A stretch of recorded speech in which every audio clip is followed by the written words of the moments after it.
बेटा अब हम बात करेंगे जॉइंट प्रोडक्ट और by product.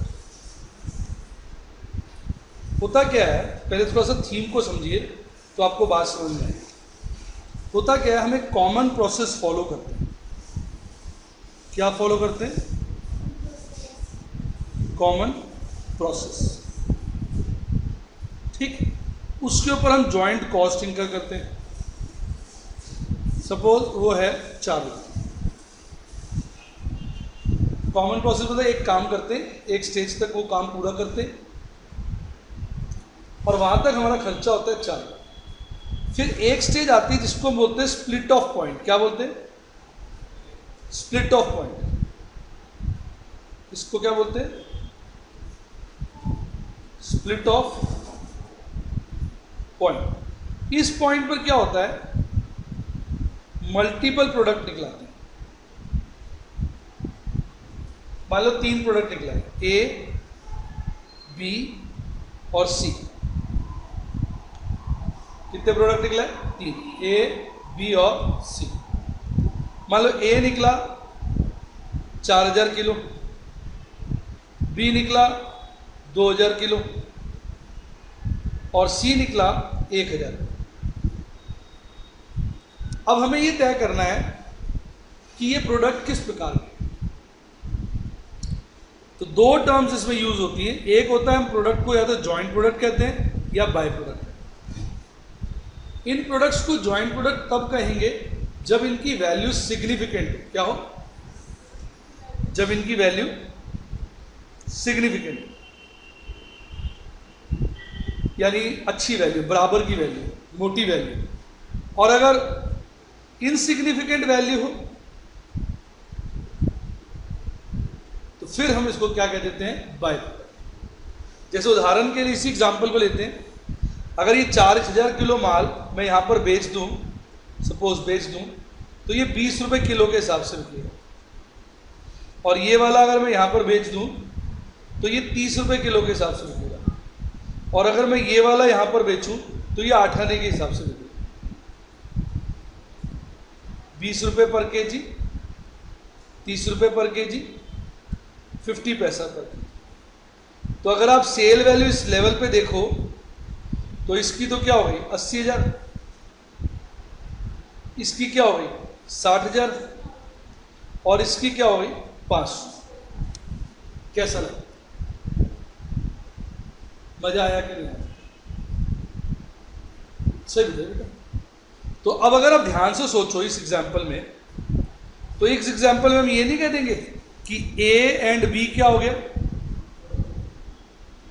Joint product.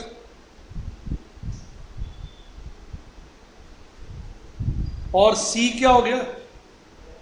By product. कैसा लगा?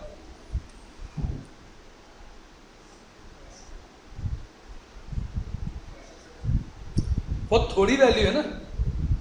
मान लो किसी गुफा में से कुछ जानवर आ रहे हैं, हाथी और घोड़ा निकला है, तुम कहेंगे बराबर के आ गए, जॉइंट प्रोडक्ट आ गए। क्या आ गए?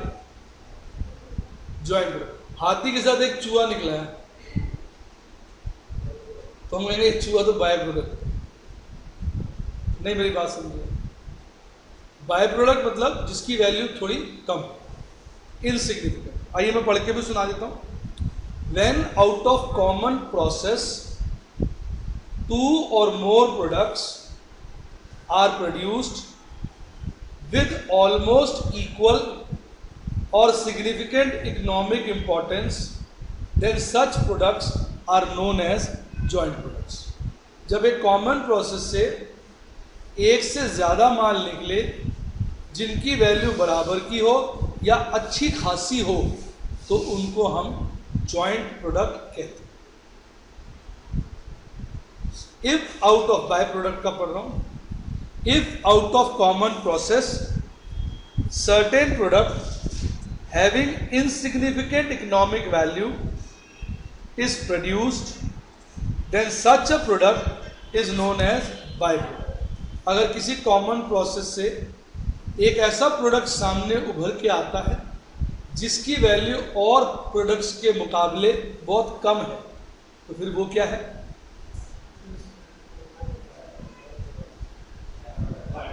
बाय कैसा लगा? तो इसमें अगर आप देखो जो ए माल है वो तो 80,000 का बिक जाएगा, बी माल है वो भी अच्छे खासे अमाउंट का बिक रहा है 60,000 का, और जो सी माल है वो केवल 500 का। ये 4 लाख जरा कॉस्ट ज्यादा हो गई, पूछो क्यों? बताओ क्यों? माल ही इतना सस्ता बिक रहा है नहीं? तो एक बिंदी लगा देते हैं, 40,000 कर देते। क्लियर? मजा आया कि नहीं आया? लिख लीजिए एग्जाम्पल, तो आगे बढ़ाएंगे। एग्जाम्पल लिख लीजिए।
चले बेटा,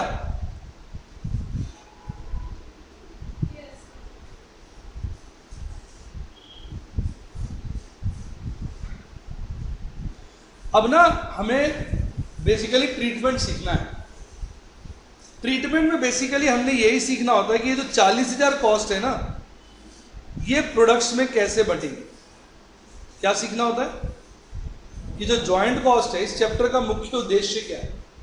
एक उद्देश्य इस चैप्टर का ये है कि यह पता लगाना कि भाई जॉइंट कॉस्ट को किस प्रकार से प्रोडक्ट्स के बीच में बांटा है। तो हमें दोनों के ट्रीटमेंट सीखने हैं, बाय प्रोडक्ट का भी और जॉइंट प्रोडक्ट। पहले बेटे मैं बाय प्रोडक्ट का ट्रीटमेंट सिखा, पूछिए क्यों? आसान है, बाय प्रोडक्ट का छोटा है। तो पढ़ के सुनाता हूं, आपको अच्छा लगेगा। ये देखिए, ट्रीटमेंट ऑफ बाय प्रोडक्ट क्या, बड़ा सिंपल है। दो केसेस होते हैं। एक जब बाय प्रोडक्ट की वैल्यू इनसिग्निफिकेंट है, यानी सचमुच में ही वो बाय प्रोडक्ट है। रिपीट। दूसरा केस जब बाय प्रोडक्ट की वैल्यू सिग्निफिकेंट हो, यानी हम उसको कह तो बाय प्रोडक्ट रहे हैं पर उसकी वैल्यू अच्छी खासी है। रिपीट। तो जब उसकी वैल्यू अच्छी खासी है तो फिर वो भले उसको हम बाय प्रोडक्ट बोलते हैं पर उसका ट्रीटमेंट कौन से वाला होगा? Joint product. यानी कई बार क्या होता है ना, जैसे बुरा नहीं मानना, कनिका का घर का नाम क्या है? बताइए, इसको बताइए, आपका घर का नाम क्या है? सेम ही, किसी का डिफरेंट हो, किसी का है शॉर्ट में बुलाते हो घर में किसी नाम से, क्या बोलते हैं? देखो कितना बढ़िया, इसका नाम शुभांक है और घर में इसको प्यार से गोपी बुलाते हैं। ठीक है कि नहीं? अब कल को मान लो भाई साहब ये प्रधानमंत्री बन गया। क्या बन गया? प्रधानमंत्री। आप तो इसको गोपी करके बुला नहीं पाओगे, बुला पाओगे तरुण जी? आपको कोई मिस्टर भी बुलाना पड़ेगा। अभी तो फिर शुभांक इधरा कह देते हो, बाई चांस ये प्रधानमंत्री बन गया तो फिर इधरा थोड़ी ऐसे बोलो शुभांक, मिस्टर शुभांक, श्रीमान शुभांक। लेकिन जो इसकी मम्मी है, यदि शाम को घर आएगा थका हुआ ऑफिस से, तो मम्मी कहेगी आइए मिस्टर शुभांक। मम्मी ने तो क्या आवाज लगानी है? गोपी फटाफटा। मुझे गलत कह रहा हूं? अब मेरी बात समझने की कोशिश करो ना कि मम्मी तो इसको उसी नाम से पुकार रही है, भले इसकी इंपॉर्टेंस बढ़ गई तो कई बार क्या होता है, कुछ प्रोडक्ट्स क्या होते हैं पहले उनकी वैल्यू नहीं थी, रिपीट, तब हम उनको क्या कहते थे, बाय प्रोडक्ट। अगर मेरे एग्जांपल सुनोगे ना आपका मन बहुत खुश हो जाएगा, आपको सर बड़ी परफेक्ट बात बताते हैं। तो पहले उनकी इंपॉर्टेंट नहीं थी तो इसलिए हम उनको क्या बोलते थे, बाय प्रोडक्ट। भाई समय बदला, उसकी इंपॉर्टेंस हो गई। कई चीजें हैं ना जो पहले बिकती नहीं थी और आजकल तो बड़ी महंगी बिकती है, इंपॉर्टेंस हो गई, महंगी बिकनी शुरू हो गई, उसके यूज आ गए नए नए। तो अब बोलते तो उसको हम बाय प्रोडक्ट ही हैं, पर उसकी वैल्यू क्या है, सिग्निफिकेंट है। तो इसलिए फिर उसका ट्रीटमेंट कौन से वाला होगा, जॉइंट प्रोडक्ट। तो परफेक्ट एग्जांपल लगा, यानी भले हम इसको गोपी बोल दें, लेकिन इसका जो ट्रीटमेंट है वो तो हम प्राइम मिनिस्टर वाला ही देंगे ना, इसको एक इंपॉर्टेंट व्यक्ति का ट्रीटमेंट देंगे। यानी उस चीज को हम भले क्या बोलते हो, बाय प्रोडक्ट। जैसे मान लो इसी क्वेश्चन में हम बोल दें कि when we produce from common process we get 3 products, एक main product A and 2 by products B and C. Repeat, अब बी को भी उसने बाय प्रोडक्ट बोल दिया, पर बी की वैल्यू तो क्या है, अच्छी खासी। तो फिर बी भले बाय प्रोडक्ट बोल रहा है, उसका ट्रीटमेंट कौन से वाला होगा, जॉइंट प्रोडक्ट। अब बताओ, पहले ये बात समझ में आ गई। लेकिन अगर वो सच में ही बाय प्रोडक्ट है, रिपीट, मतलब उसकी वैल्यू इनसिग्निफिकेंट है। जैसा कि इस एग्जांपल में कौन सा है सच में बाय प्रोडक्ट, सी। कौन सा है, तो फिर हमारे पास उसके 2 ट्रीटमेंट होते हैं। एक ही होता है कि जो उसको बेचने से प्राप्त हुआ है ना, उसको सीधा कॉस्टिंग P&L में ले जाओ। कहां ले जाओ, को बची कुची इनकम है, रिपीट, सन्ड्री इनकम है, थोड़े बहुत पैसे मिल गए, क्या है, सन्ड्री इनकम है। कहां ले जाओ, costing P&L, bank to costing P&L। तो उस केस में हमारी जो कॉस्ट है वो कितनी रहेगी, 40,000 ही रहेगी। और ये 40,000 फिर किस में बटेगी, ए में और बी में, सी में नहीं बटेगी। सी में कॉस्ट को नहीं बांटते, क्योंकि सी तो खुद उसकी कोई औकात ही नहीं है। क्या, उसकी तो उल्टा जो थोड़े बहुत पैसे मिले उसको हमने कहाँ डाल दिया, कॉस्टिंग के लिए। तो पहला ट्रीटमेंट क्लियर हो गया वाला। दूसरा ट्रीटमेंट क्या होता है, वो कहता है उसको जॉइंट प्रोसेस में क्रेडिट कर दो। रिपीट, जॉइंट प्रोसेस में क्रेडिट करने का मतलब ये हुआ कि जो 40,000 रुपए है ना, इसमें से ये वाले 500 माइनस कर दो। अब फिर आपकी ये कॉस्ट क्या हो जाएगी, क्या हो जाएगी, 1,500। फिर इस 39,500 को आप ए और बी में बांट। समझ आ गई बात। तो जो बाय प्रोडक्ट इनसिग्निफिकेंट वैल्यू का होता है, उसके 2 ट्रीटमेंट होते हैं। एक, जो उससे पैसा मिलता है उसको आप कॉस्टिंग P&L में ले जाओ, उस केस में टोटल जॉइंट कॉस्ट को ही मेन प्रोडक्ट्स यानी जॉइंट प्रोडक्ट्स में बांटो, कोई डाउट। दूसरा, उसको जॉइंट कॉस्ट में से घटा दो। रिपीट, तो जो बची हुई वैल्यू आएगी, जैसा कि इस एग्जांपल में कितनी आई, 39,500, उसको किस में बांटो, जॉइंट प्रोडक्ट्स, ए और बी। पहले बताओ, पूरा ट्रीटमेंट क्लियर हो गया ये वाला। मजाक देखो मुझे पसंद नहीं है, चीज क्लियर नहीं तो बताओ। इजी लगा, मुश्किल लगा, ठीक। आइए इसको समराइज करें। अगर बाय प्रोडक्ट जो है उसकी वैल्यू सिग्निफिकेंट है, अर्थात वो नाम का बाय प्रोडक्ट है, एक्चुअल में तो वो ज्वाइंट प्रोडक्ट है, तो उसका ट्रीटमेंट भी कौन सा होगा बेटे, ज्वाइंट प्रोडक्ट, राइट। अब सच में ही वो बाय प्रोडक्ट है, अर्थात उसकी वैल्यू बहुत कम है। तो 2 ट्रीटमेंट पॉसिबल है। एक, उससे प्राप्त होने वाले पैसे आप कॉस्टिंग P&L में दिखा दो एज मिसलेनियस इनकम, और उस केस में पूरी की पूरी ज्वाइंट कॉस्ट ज्वाइंट प्रोडक्ट में बटेगी। 2, उससे मिलने वाली रकम को प्रोसेस अकाउंट में क्रेडिट कर दो, अर्थात ज्वाइंट कॉस्ट को कम कर दो। तो फिर ज्वाइंट कॉस्ट कम हो जाएगी, कितनी हो जाएगी, 39,500, और फिर वह किस में बटेगी, प्रोडक्ट ए और बी। सच से बताओ कैसा लगा। ये मैंने पूरी थ्योरी पढ़ के समझा दिया, आपको अच्छा लगा। अब आप समझ गए होंगे कि सर ने आधा काम तो कर दिया, बाय प्रोडक्ट का क्या ट्रीटमेंट है समझा दिया, पर अब सर ने बोलते बोलते बोला कि खर्चों को किस में बांट दो, ज्वाइंट प्रोडक्ट। तो अब आपके मन में इच्छा जाग रही होगी कि भाई ज्वाइंट प्रोडक्ट में वो खर्चे कैसे बटे, हाँ कि नहीं। ऐसे मेथड समझाते रहो ना, बच्चों को समझ नहीं आता। एग्जाम्पल से समझाओ तो बच्चों को समझ में आ जाए। ऐसे दिखा दो फ्रूट की दुकान, बेटा ये आम है, संतरा है, केला है, आलू बुखारा है, थोड़ी देर बच्चा मिक्स कर देगा, तो बेटा ये आम है, बच्चे देखा आम है, फिर एक पीस लाओ, बेटा कैसा लगा आम, बच्चा बताएगा बहुत बढ़िया मीठा है। अब उसको याद हो जाएगा ना आम, आके ना फिर केला खिलाओ, बेटा एक केला, देखो आम और केले में फ़र्क ये है, आम के अंदर गुठली होती है, पूरा नहीं खा सकते, एक पूरा आम डाल दिया तो वो अंदर गया बाहर नहीं आ पाएगा। तो केला आप पूरा खा सकते, क्यों? उसमें कोई गुठली नहीं होती, बच्चा खाएगा तो उसको समझ में आएगा ना, ऐसे समझाते रहो गुठली गुठली, वो समझेगा नहीं गुठली क्या, तो उसको समझना है तो आम से पूरा खा, जब खाएगा तो अपने तो दांत में लगेगा तो समझ जाएगा ना गुठली क्या होती है। और वो जब केले में वो गुठली तलाशेगा, है ही नहीं इसके अंदर। I mean what I am trying to convey is कि आप एग्जाम्पल से बातों को समझते हैं, इसलिए मैं धीरे धीरे समझा रहा हूँ, थोड़ा टाइम ज़्यादा लगेगा पर आपको बड़ा बढ़िया समझ में आएगा। तो पहले बताओ बाय प्रोडक्ट का मस्त समझ में आ गया, तभी मैं आगे बढ़ूंगा। एक्चुअली जॉइंट प्रोडक्ट का मेथड समझाने के लिए ना, खर्चे बांटने के मेथड समझाने के लिए ये एग्जांपल थोड़ा छोटा है, रिपीट, क्योंकि इसमें मैं सारे मेथड नहीं सिखा सकता, क्या, इसलिए मैं थोड़ा सा एग्जांपल अब क्या करूंगा, बड़ा करूंगा, ताकि मैं सारे मेथड आपको एक ही एग्जांपल में सिखा। बड़े मजा आ रहा है कि नहीं आ रहा? पक्का? आइए, इसका तो आपने सीख लिया, मैं एक स्लाइड ऐड करूंगा जरा भी दूसरा एग्जांपल समझाने के लिए। अब उसी एग्जांपल को थोड़ा सा बढ़ाते हैं, ठीक है, वही वाला एग्जांपल है। पहले हमारा जॉइंट प्रोसेस हो गया, जॉइंट प्रोसेस, ठीक है, और कॉस्ट 40,000, यही था ना एग्जांपल, एग्जांपल वही रखेंगे, थोड़ा सा इलैबोरेट करेंगे। यहां कितने प्रोडक्ट निकले, ए बी सी, ए कितना निकला था 4,000 किलो, और यहीं बेचते तो कितने का बिकता, 20 रुपये का। बी कितना निकला था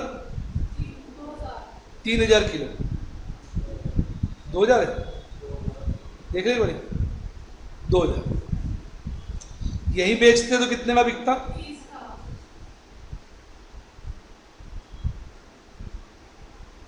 एट द रेट ऑफ 30, और सी कितना निकला था 1,000, और यहीं बेचते तो कितने का बिकता 50 पैसे। ठीक, तो पहले तो आप किसका ट्रीटमेंट कर दो, बाय प्रोडक्ट का। तो बाय प्रोडक्ट का बेटर ट्रीटमेंट क्या होता है कि उसको जॉइंट कॉस्ट में से घटा दो। तो अब हम क्या करेंगे, मैं आपको एक छोटा सा ना प्रोसेस अकाउंट बना के भी दिखा देता हूँ। प्रोसेस अकाउंट, इसका नाम रख दिया जॉइंट प्रोसेस अकाउंट। अच्छा लगा? यहाँ मेरे एक्सपेंसेस हो गए, टोटल कितने हुए, मटेरियल, लेबर, ओवरहेड, तीनों मिला के कितने हो गए 40,000। ठीक, फिर मैंने बाय बैंक कर दिया, 1,000 किलो माल कितने का बिका, 500, तो मेरी कॉस्ट कितनी रह गई 39,500। अब बेसिकली मुझे क्या सीखना है कि ए और बी में कितना कितना खर्चा बटेगा। ये 3,000 किलो है, नहीं 4,000 किलो है, और ये 2,000 किलो है, हाँ के ना। बस अब मुझे ये सीखना है इस टॉपिक के अंदर कि 39,500 इन दोनों में कैसे बटेगा। पहले बताओ ये बात समझ में आई कि नहीं? एक तो होता है चलता चलता समझाने से इतना मजा नहीं आ रहा है, एक होता नहीं बहुत बढ़िया समझ में, बढ़िया समझ में आ रहा है। तो यानी उद्देश्य समझ में आ गया टॉपिक का। क्या उद्देश्य है बेटा? कि अल्टीमेटली उद्देश्य है कि जॉइंट कॉस्ट को प्रोडक्ट्स में कैसे बांटा। तो उस प्रक्रिया में दो बातें हो सकती है, जॉइंट प्रोडक्ट और बाय प्रोडक्ट आ सकता है। बाय प्रोडक्ट तो सही मायने में वो बाय प्रोडक्ट क्या होता है, उसकी वैल्यू कम होती है, तो उसके जितने भी पैसे मिलते हैं वो हम जॉइंट कॉस्ट में घटा देते हैं और बाकी अमाउंट को जॉइंट प्रोडक्ट में बांट देते हैं। अब उसको सीखना है। कैसा लगा बेटा? अच्छा, अभी ये प्रक्रिया आगे जा सकती है कि यहां पर इसको एज इट इज बेच दोगे ना तो ए कितने का बिकेगा 40 रुपए के हिसाब से, पर अगर आप इस पर 10,000 रुपए और खर्च दो, रिपीट, कितने खर्च दो 10,000 रुपए, तो होगा क्या, ये जो 4,000 किलो माल है ना, कितना 4,000 किलो माल, ये आपका 25 रुपए के हिसाब से बिक जाएगा। समझ आया? अभी कितने का बिक रहा है 20 रुपए का। अगर इसको फर्दर प्रोसेस कर दो, रिपीट, फर्दर प्रोसेस मतलब और ठीक ठाक करके इसको बेचो, तो फिर ये 25 रुपये का बिक जाएगा। लेकिन ऐसा करने के लिए आपको खर्चा कितना करना पड़ेगा? 10 है। बड़ी अच्छी बात। इसी प्रकार अगर बी को आप फर्दर प्रोसेस करो, क्या करो, तो आपका 25,000 रुपया खर्च हुआ। पर उस केस में जो बी है, ये जो है आपका लगभग 30 रुपये का तो अभी बिक ही रहा है ना। अगर इसको प्रोसेस कर दोगे फर्दर तो ये 50 रुपये का बिक जाएगा। कितना बिक जाएगा? 50। खैर ये तो बाय प्रोडक्ट है, इसमें तो कोई ऐसी बात है ही नहीं। पहले बताओ यहां तक क्लियर है? बेटे कोई दिक्कत है तो पूछ सकते हैं। कनिका क्वेश्चन पूरा क्लियर है? अब मैं आपके लिए पेन बदल रहा हूं, ठीक? और सारे मेथड में आपको पढ़ पढ़ के समझाता जाऊंगा और दिखाता जाऊंगा। कैलकुलेटर आपने खोल लेना है, ठीक है? पहला मेथड होता है कि इनको आप क्वांटिटी के रेशियो में बांट दो। किसके रेशियो में बांट दो? हमने कितना खर्चा बांटना है? 39,500। कितना बांटना है? 39,500। तो पहला मेथड कहता है कि 39,500 को, अब यहां मैंने सारे मेथड बताए कि joint cost of common process is apportioned amongst joint product in any of the following manner, following ways। तो पहला मेथड क्या है? Quantity eight split off point. Repeat, split off point. इसका दूसरा नाम क्या है? Average unit method. तो इसके अनुसार तो क्या होगा? इसके अनुसार क्या होगा? आप इसको 4000 और 2000 के रेशियो में बांट। तो मैं इधर साथ साथ एक पेज और ऐड कर देता हूं, मैं लिखता भी रहता हूं, ठीक है? तो आपको अच्छा लगेगा, ठीक है? यहां मैं लिख देता हूं ए और बी। इधर देखो, ए और बी, और यहां मैं बांट रहा हूं, ठीक है? मेथड आ रहा है समझ में? मेथड, फर्स्ट मेथड क्या है? Quantity basis. तो उसमें क्या होगा? हम किस रेशियो में बांटेंगे? 4000 इज टू 2000। बांटो 39,500 को क्वांटिटी के रेशियो में बांटो। बांटो, क्या आता है? थोड़ा सा लाउड लिखता है। 26,333, 13,667,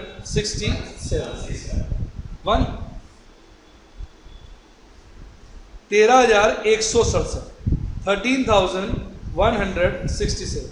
कैसा लगा? बड़े मजाक नहीं, सीरियस लिखो, क्लियर है, मजा आ रहा होगा। दूसरा मेथड क्या कहता है? मेथड पहले पढ़वाऊंगा फिर कराऊंगा। Sales value at split off point. क्या कहता है?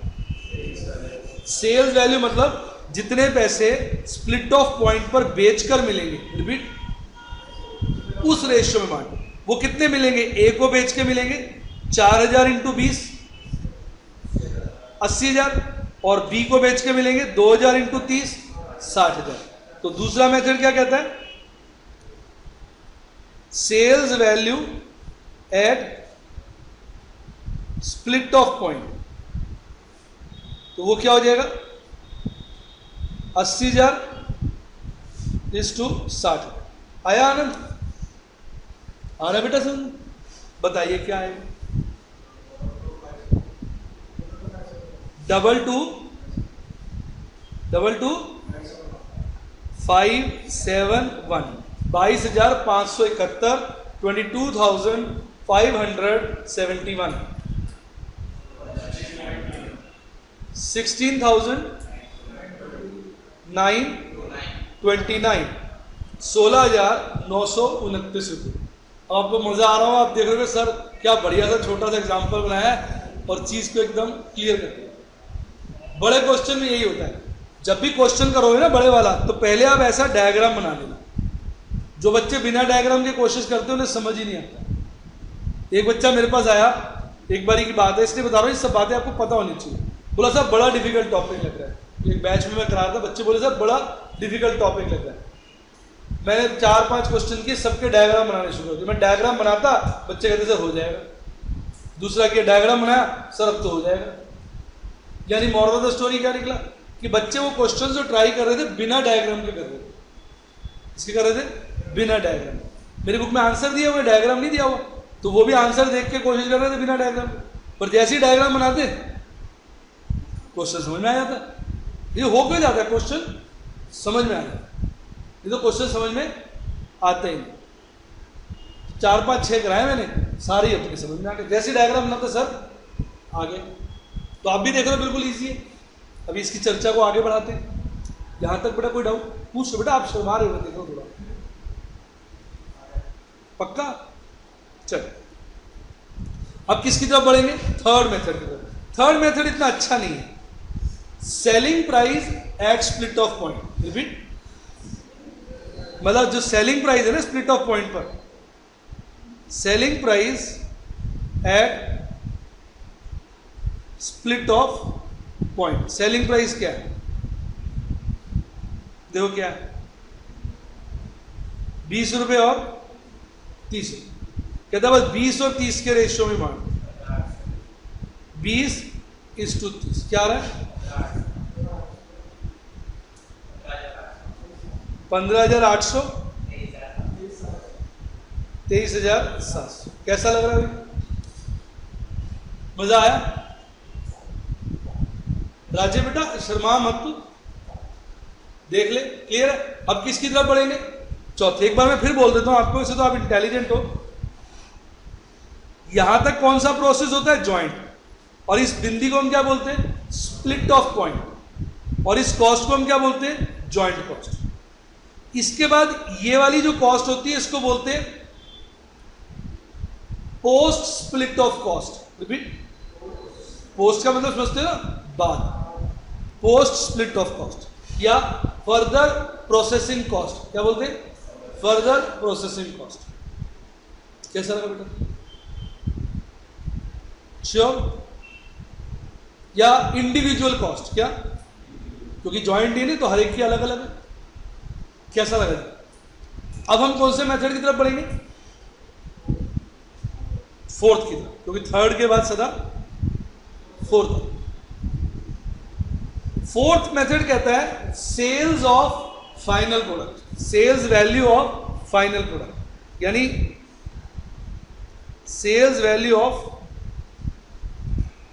Final product. मतलब फाइनली वो जितने का बिक रहा है, फाइनली कितने का बिकेगा, 40,000 इंटू 25 कितने का बिक रहा है, 4,000 इंटू 25 1 लाख, और 2,000 इंटू 50 1 लाख। तो ये वाला मेथड क्या कहता है, इसको आप किस रेशियो में बांट दो, 1 लाख टू 1 लाख, क्या आ जाएगा, 19,720। बेटा मैं रंग बदल रहा हूं, पूछो क्यों, थोड़े अब डिफिकल्ट मेथड आ रहे हैं, थोड़ा कलर चेंज कर। अब फोर्थ के बाद कौन सा मेथड सीखेंगे, फिफ्थ। पहले तो टॉपिक का उद्देश्य समझ में आ गया। टॉपिक का उद्देश्य क्या है, जो 40,000 है उसका क्या करें, तो हाँ कॉस्ट कैसे करें। 40,000 ज्वाइंट कॉस्ट है, उसमें से बाय प्रोडक्ट की कॉस्ट तो माइनस ही कर दी थी, जो पैसे मिल गए थे वो कितने थे, 500। अब बाहर कितने रहे, 39,500। सच बताओ कैसा लगा। अब फिफ्थ मेथड, फिफ्थ मेथड को हम कंट्रीब्यूशन मेथड भी कहते हैं। क्या कहते हैं, कंट्रीब्यूशन में से हम क्या कहते हैं, सेल्स फाइनल प्रोडक्ट में से पोस्ट स्प्लिट ऑफ कॉस्ट घटा देते हैं। रिपीट, नहीं समझे ना, नहीं समझे बच्चा, नहीं समझे। कंट्रीब्यूशन निकालते हैं, क्या निकालते हैं, कंट्रीब्यूशन मेथड, क्या निकालते हैं, कंट्रीब्यूशन। और कंट्रीब्यूशन जैसे ए ले लो और बी ले लो। पहले लिखते हैं sales of final product. Final product की सेल्स क्या है, बोलो बोलो, 1 लाख ए की है और 1 लाख बी की है, समझ गए। फिर इसमें से पोस्ट वाली कॉस्ट घटा दो, पोस्ट कॉस्ट देखो ए की कितनी है, 10,000 और बी की कितनी है, 25,000। घटाओ कॉस्ट, 10,000 25,000। इसको घटाने के बाद जो हमें रकम मिलती है उसको हम कंट्रीब्यूशन कहते हैं। क्या कहते हैं? कंट्रीब्यूशन। वो कितना आ गया? 90,000 इस टू 75,000। कैसा लगा? तो 90,000 और 75,000 की रेशियो में बांटा। थोड़ा जोर से बेटे। बहुत प्यारा बोला बच्चे ने। 21,543 45।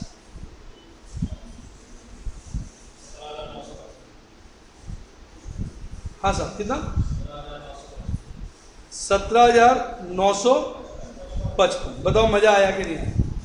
एक होता है चलता काम कराना, एक होता है बढ़िया काम कराना। कैसा लग रहा है बेटा? हुए सारे मेथड क्लियर?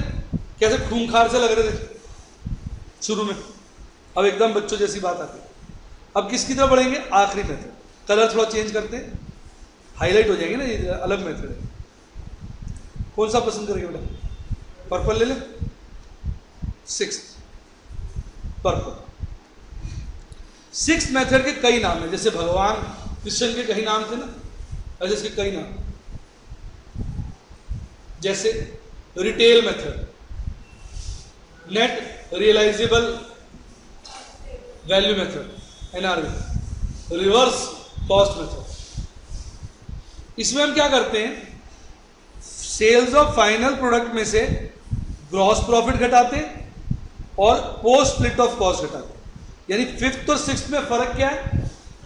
5th में सिर्फ पोस्ट स्प्लिट ऑफ कॉस्ट घटाई थी, और बेटे इसके अंदर हम ग्रॉस प्रॉफिट भी घटाते हैं, ग्रॉस मार्जिन।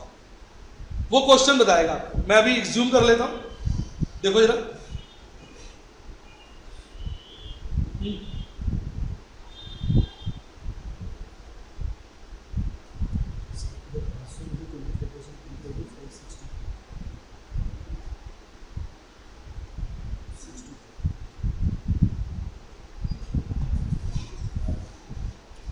ठीक, अब मैं ग्रॉस प्रॉफिट आपको गिवन दे रहा हूं। मान लीजिए ग्रॉस मार्जिन जो है, ऊपर लिख दो बेटा, नीचे पसंद करोगे? नहीं बताओ, हाँ ठीक है, ऊपर। ग्रॉस मार्जिन क्वेश्चन बता रहा है कि ए का है 10% और बी का है 20%। ए का क्या है? 10%, बी का क्या है? 20%। बेटा मजा आया कि नहीं आया? फर्क भी हो सकता है, क्या हो सकता है? फर्क भी हो सकता है, 10 20 कुछ भी हो सकता है। अगर कम बच्चे को कम लग रहा है ना, कम लग नहीं, बढ़ा देते 40 कर दो। अब ठीक है, कह रहे थे काफ़ी कम है, इतने मार्जिन से कैसे गुजारा चाहिए? दुखी सा होगा बच्चा, तूने बढ़ा दिया। ए का 40, बी का कम लग रहा तो और बढ़ा दो, ठीक है, कुछ भी हो सकता है।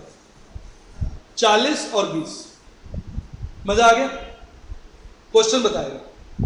अब आप क्या करोगे? ध्यान से देखिए, कौन सा मेथड बता रहा हूं मैं आपको? रिटेल मेथड भी बोलते हैं, इसके कई सारे नाम हैं। फिर कौन सा था? NRV। फिर एक कौन सा था?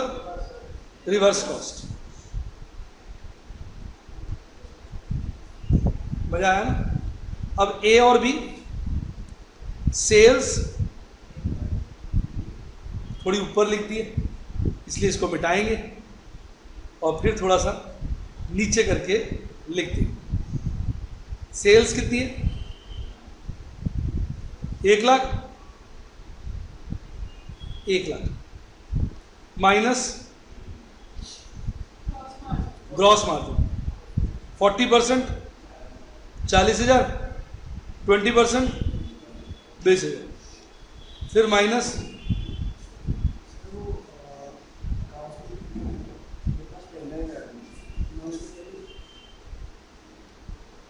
पोस्ट कॉस्ट क्या है? 15 मिनट बाद देखते हैं। पोस्ट कॉस्ट क्या है? पोस्ट कॉस्ट क्या है इसकी? 10,000 और इसकी 25,000। कितनी वैल्यू आई? 50,000। कितनी वैल्यू आई? 55,000। कई बार क्या होता है, ये जो वैल्यू आती है ना बेटे, क्या ये वैल्यू का टोटल ही 39,500 होता है। रिपीट, नहीं समझे? कई क्वेश्चनों में ये वैल्यू का जोड़ ही क्या होता है 39,500, फिर तो वो कॉस्ट ही निकला ही ना। पर देखो यहाँ तो ज्यादा आई है, क्या आई है? ज्यादा है। तो इसलिए आप 39,500 को 50,000 और 55,000 के रेशियो में बांट दो। 18,810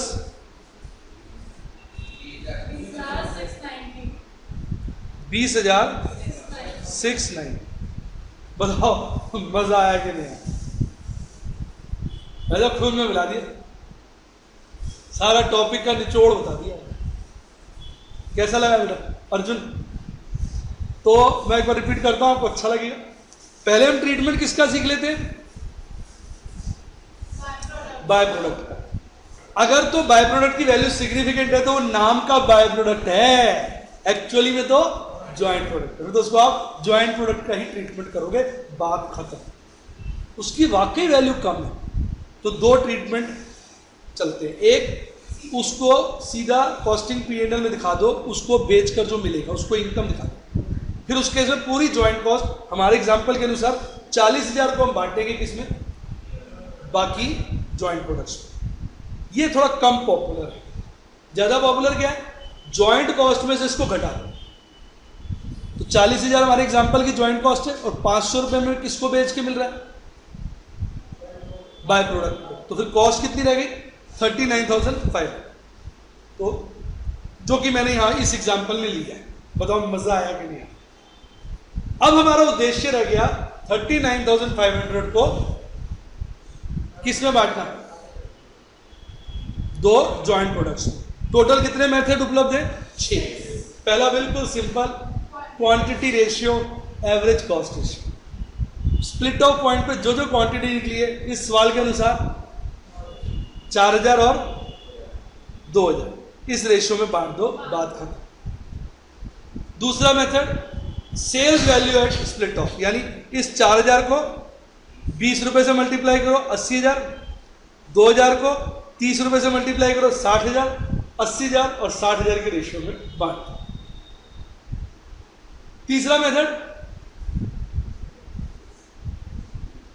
selling price at split off point, यानी 20 और 30 के रेशियो में बांट दो। चौथा method, sales of final product, यानी 4,000 इंटू 25 अर्थात 1,00,000 रुपए, 2,000 इंटू 50 अर्थात 1,00,000, 1,00,000 आ गए दोनों। Sales value of final product उस रेशियो में बांट। पांचवा मेथड, कंट्रीब्यूशन मेथड। तो sales value of final product में से कौन सी कॉस्ट घटा दो? पोस्ट। 90,000 आ गया। 1,00,000 में से 25 घटा दो, 75,000 आ गया। 90,000 और 75,000 के रेशियो में बांट। और आखिरी method, retail method, NRV method और रिवर्स कॉस्ट मेथड। कोई भी नाम दे दीजिए इसको।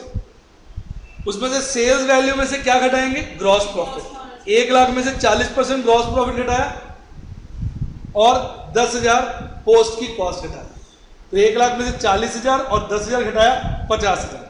और इसी तरह इस वाले 1,00,000 में से 20% घटाया ग्रॉस प्रॉफिट 20,000 और 25 ये घटाया पोस्ट के खर्चे। 25,000 और 20,000 घटा दिए तो 55,000। तो 50,000 और 55,000 के रेशियो में बांट। बताओ मजा आया कि नहीं? बस अब टॉपिक की चटनी बना दी अगर आप ध्यान से। 6 के 6 मेथड के। अब एक छोटी सी बात और बोल दूं तो मेरी थ्योरी पूरी हो जाएगी। ये जो 5th और 6th मेथड है ना, ये इंटरचेंजेबली यूज होता है। रिपीट, जैसे क्वेश्चन में उसने ग्रॉस मार्जिन दिया हुआ है, रिपीट, और वो कहता है कि रिटेल मेथड लगाओ। क्या लगाओ? तो आप 6th लगाओगे, रिपीट। और अगर ग्रॉस प्रॉफिट नहीं दिया हुआ, क्या, और फिर भी कह रहा है रिटेल मेथड लगाओ, तो फिर आप 5th लगा दो, क्योंकि 6th तो लग नहीं पाएगा ना। नहीं, मेरी बात सुनिए। उस केस में फिर हम 5th को ही 6th मेथड मारें। समझ आ गया? थोड़ा 5th और 6th कई बार क्या चलता है बेटा? इंटरचेंज। मजा आया कि नहीं आया? कुछ पूछना चाहो आप? सारा मैंने आपको बढ़िया सा एक एग्जाम्पल देके सारे के सारे 6 के 6 मेथड के दर्शन करा दिए हैं। प्रॉपर एग्जांपल दिया है, अकॉर्डिंग टू जो क्वेश्चन में मेथड का है उसके अनुसार आप यहाँ पर कॉस्ट लिख दो।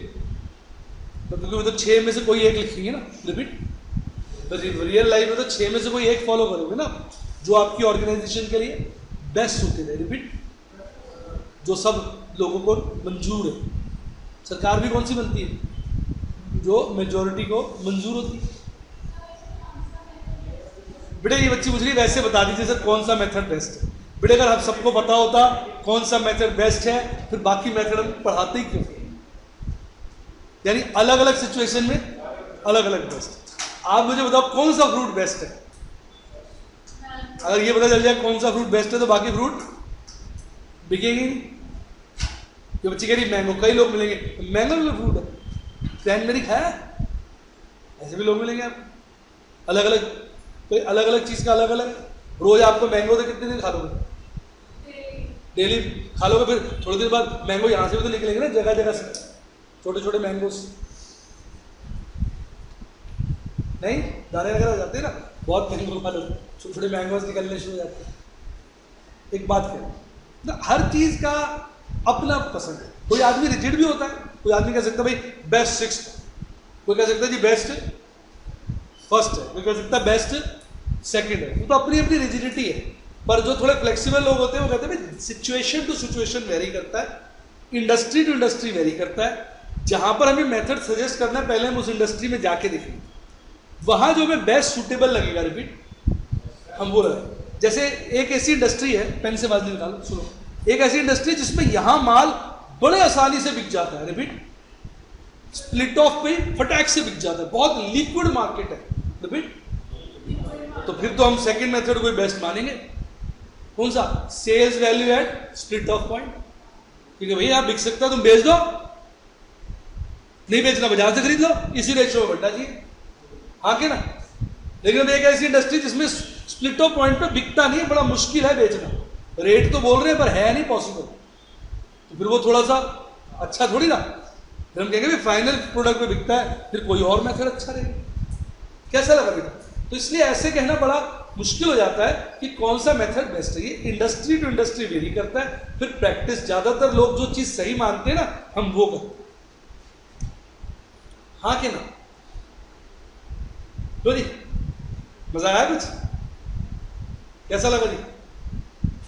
समय के हिसाब से चीजें बदलती भी रह जाती है। जब हम आपकी एज में ना, हम छोटे थे तो दिल्ली में नारियल पानी थोड़ी मिलता था। जब आपके एज में थे नारियल पानी का सोचती हमें बस वो पिक्चरें याद आ जाती थी, सी बीच वाली। बॉम्बे जाते तो खूब नारियल पानी पीते थे, गोवा गए तो नारियल पानी, क्यों?